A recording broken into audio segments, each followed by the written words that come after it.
c'est toujours bien de revoir quand même ce qui s'est passé. Globalement, rapidement, plus d'une vingtaine d'assauts qui sont venus pitcher ici. Et ce qui est très important, et ça se concrétise, et on va en reparler dans notre calendrier de travail, en fait, on a deux missions. Une mission, c'est de réaliser des projets ambitieux, et on va en parler. Et une autre mission, c'est de s'inspirer et de partager des projets, et on a des illustrations ce soir, de personnes qui sont porteurs sur le territoire d'innovation, d'association, d'engagement impact. Ça se rejoint, enfin, on l'a réorganisé un peu différemment parce qu'on a des projets, je vous en parlais 2 minutes, mais qui prennent de plus en plus d'ampleur. Donc le format qu'on a là, de voir des gens, de parler, c'est pas suffisamment, on n'a pas suffisamment de temps pour creuser et pour aller au fond de chaque sujet. Donc on va alterner cette année des projets ouverts, et des réunions ouvertes et des réunions fermées. Réunion ouverte, c'est le type de ce qu'on fait ce soir, c'est-à-dire des gens qui ne sont pas transformeurs ou des nouveaux porteurs de projets ou des gens qui ont un intérêt sur un sujet peuvent venir participer, on va partager des témoignages, des nouvelles expériences et puis on peut faire un peu de business et se parler au moment de l'apéro. C'est important que sur une thématique spécifique, les thématiques vous les connaissez je pense maintenant, c'est impact territorial, impact éducatif, impact environnemental. Grosso modo on a gardé ces 3 chapeaux-là et on regroupe des projets qui sont en lien avec chacune de ces thématiques. Les deuxièmes séquences, 1 mois sur 2, seront des réunions fermées. Les réunions fermées se sont réservées à des adhérents des transformeurs. Puisqu'ici, il y a ce soir des gens qui sont adhérents des transformeurs et qui payent leurs cotises, qu'on va vous appeler cette année et qu'il ne faudra pas oublier de nous verser. Et puis, il y a des gens qui, sur une thématique, vont être invités ou vont venir parler d'un sujet. Ben là, à ce moment-là, vous n'êtes pas transformeur, vous serez dans les réunions ouvertes. Les réunions fermées, c'est des réunions de travail. Il y a eu un format déjà au mois de décembre. On a une densité d'échanges parce que les projets, et je vais y revenir, sont de plus en plus denses et de plus en plus ambitieux. Et donc c'est important qu'on ait des temps de travail avec les transformeurs pour se dire où on en est, pour benchmarker, pour réfléchir et pour réorienter ou dynamiser les projets. Donc c'est vraiment 2 séquences différentes, une d'inspiration, d'échange et de réseau et une de travail en profondeur. D'accord ? Elles s'alternent toute l'année. Vous avez les agendas, ils sont diffusés sur le groupe, on vous les repassera après. Sur les 3 sujets, on va dire lourds, sur lesquels on va aboutir cette année, il y en a un que vous connaissez, dont on a beaucoup parlé, qui va rentrer certainement dans les prochaines semaines dans une phase 2, c'est Plus belle ma ville. Je vous en dis quand même 2 mots. Plus belle ma ville, je ne refais pas tous les épisodes depuis l'origine, mais on réhabilite des bâtiments, un bâtiment déjà en centre-ville, pour essayer de trouver un modèle de réhabilitation du territoire, parce qu'il y a Marseille, mais il y a d'autres villes autour, où il y a un habitat très dégradé et en grande difficulté. Plus de 1200 immeubles sur Marseille. Si on élargit le périmètre, on a 1700, 1800. Et on essaye de trouver un modèle de réhabilitation. C'est un projet très ambitieux parce qu'on a racheté un bâtiment sur lequel on a dû gérer du relogement, des limites de propriété, voilà. Donc on a fait tout ça. Aujourd'hui, on est au PAS où on est en négociation pour la vente de ce bâtiment, un bailleur social. On aura une étape qui devrait s'achever dans les prochains jours. Et on a fait, lors de l'Assemblée Générale de Plus belle ma ville en octobre ou décembre, on a fait un débrief et on a tiré déjà les premiers enseignements de cette première expérience. Ce qu'on a constaté, c'est que le fait je vais essayer de le dire bien, la difficulté de communication entre les différents acteurs institutionnels du territoire ralentit énormément la transformation. En fait, personne ne se parle ou tout le monde est défiant vis-à-vis de tout le monde. En l'occurrence, nous, notre expérience, c'est qu'un projet qui a une vocation qui n'est pas financière, puisque c'est vraiment un engagement, 52 entrepreneurs, on met de l'argent, enfin, on fait pas ça pour gagner de l'argent. Pour les acteurs publics, c'est pas compréhensible. C'est-à-dire, c'est quoi l'intérêt de patron de mettre de l'argent pour réhabiliter un immeuble ? Et cette défiance-là qu'il y a dans la relation bloque tout. C'est 8 mois pour avoir un arrêté une fois qu'on a fini des travaux d'arrêté de péril, 8 mois pour nous sortir arrêté de péril. C'est des discussions sans fin pour les relogements, c'est des discussions sans fin pour avoir une DP. Et quand on creuse, c'est l'expérience de maintenant, on s'aperçoit qu'il y a une défiance. Et sur ce territoire, on est souvent confronté à ça. Les gens sont il y a beaucoup de jeux de posture des uns et des autres, tout le monde se regarde un peu.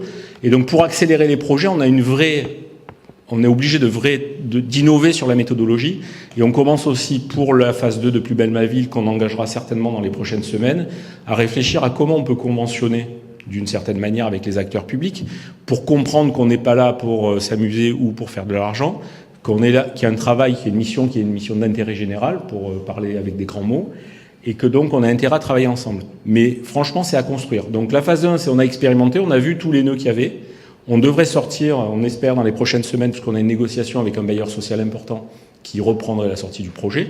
Donc on est sur le point de gérer la sortie. C'est pas bouclé, donc on le met encore entre guillemets. Mais l'idée, c'est derrière la sortie, on doit en faire quelque chose. On a fait ça pour un démonstrateur. L'idée, c'est pas une fois qu'on a fini le démonstrateur, on a vu que c'était une galère. Voilà, on va pas dire ce qu'on pense de tout le monde, mais c'est vraiment lourd. Maintenant, qu'est-ce qu'on en fait pour la suite? Donc ça, ce sera la phase 2 de Plus belle ma ville, phase 2 qui va exister en 2025. 2 autres projets, peut-être tu vas en parler plus en détail. L'école et la cité au climat. Tu peux commencer. Hein. L'école des Transformers, l'école des TI. Je te laisserai parler de la cité que je maîtrise moins, mais sur l'école des TI, c'est un projet qui a été initié depuis quelque temps sur une réflexion sur il n'existe pas. Enfin, il y a des jeunes qui ont du potentiel, qui ont une capacité entrepreneuriale, mais qui se retrouvent pas dans le parcours scolaire traditionnel. Comment fait-on pour récupérer ces talents-là et les propulser le plus vite possible? Si possible, à partir de la 3e et pas attendre qu'ils se cassent la gueule dans un parcours dans lequel ils seront malheureux. Et donc, l'idée, c'est d'essayer de trouver un nouveau dispositif. L'idée, au départ, c'était une école à partir de la 3e. C'est, en France, compliqué de créer une école. De la seconde, ouais. Le seconde, enfin, après la 3e. Refaire un lycée, on va dire, et ensuite peut-être un bac plus 2, quelque chose comme ça. Ça, c'était l'idée de départ. Mais vas-y, je te laisse. Et en échangeant tous ensemble, parce qu'on s'est dit, mais finalement, bon, le lycée, c'est pas si mal.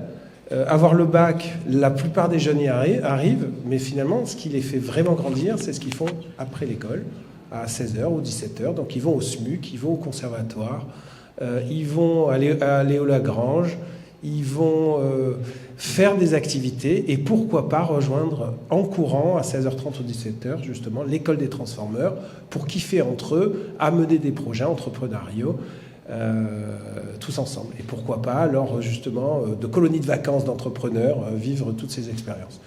Donc on est en train de faire un benchmark dans le monde entier et en France et ça, voilà, les échos sont plutôt favorables.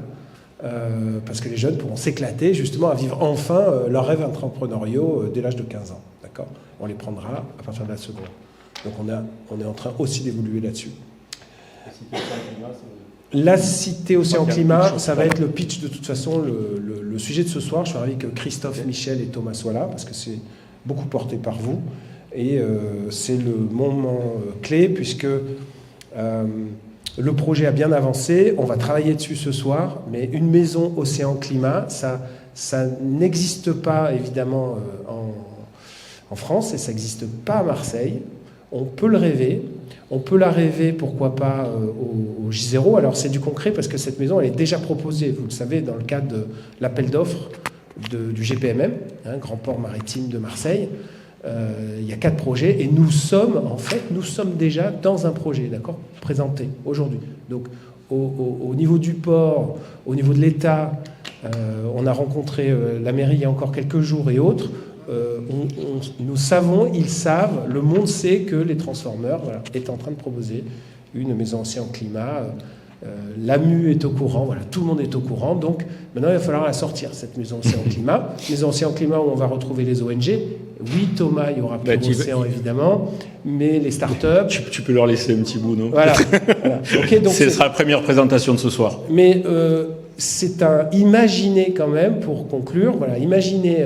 Ricard qui a fait sa fondation de son côté, imaginez Deleuze qui a fait, donc c'est Comex, qui a fait sa fondation de son côté, imaginez Cousteau qui a fait sa fondation de son côté, imaginez le sous-marin là-bas, imaginez tous ces gars, imaginez Christophe Caille et David Sussman qui ont fait chacun leur ONG de leur côté.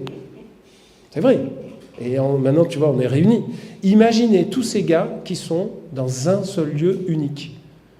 Voilà. C'est ça, en fait, le projet, c'est d'être tous ensemble, on va les fédérer tous ensemble, c'est porté par le monde économique, tous ensemble pour bosser sur ces sujets que sont l'océan, qui sont le climat, sur notre capitale qui est, pour moi, la capitale de la Méditerranée, c'est Marseille, et on va fédérer le monde entier, ça va se passer ici, ce sera au J0. C'est ça notre projet. Donc, c'est un projet qui est ambitieux, c'est un projet qui est politique, c'est un projet qui va être complexe. Je pense qu'on peut y arriver et je pense qu'on doit y arriver.